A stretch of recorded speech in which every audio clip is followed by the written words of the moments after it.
मस्तपैकी कोथिंबिरीचा कुरकुरीत वड्या रेडी आहेत।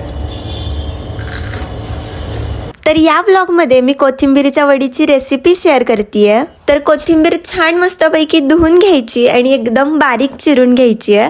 आणि माझ्याकडे मिक्सर नाही आहे, त्याच्यामुळे मी खलबत्त्यातच हे सगळं करतेय। तुम्ही जेवढं तिखट खाता त्याप्रमाणे मिरच्या टाका, थोडासा लसूण, जिरे, बडीशेप असं सगळं मिक्सरवरून बारीक करून घ्यायचं। चिरलेल्या कोथिंबीरीत आपण लसूण मिरचीची जी पेस्ट केली होती ती टाकायची आहे, थोडा गूळ, चवीप्रमाणे मीठ, थोडी हळद आणि मी एक मेन घालते की ज्याने असं खूप छान अशी चव येते, ते म्हणजे चिंचेचा कोळ।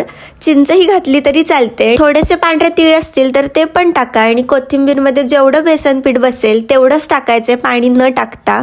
त्यानंतर चाळणीमध्ये घ्यायचंय कारण की आपल्याला ते वाफवायचंय। थोडंसं हाताला आणि चाळणीलाही तेल लावून घ्या, म्हणजे ते चिकटणार नाही आपल्या हाताला आणि चाळणीलाही काढताना नीट काढता येतील। तर हाताने असे रोल करून घ्यायचे ते आणि मग वाफवत ठेवायचे। तर खाली मी पाणी ठेवलं होतं आणि वरती चाळणीत वाफवले आणि छान असे तळून घेतलेत। तुम्हाला जर परतायचे असतील तर तेही करू शकता।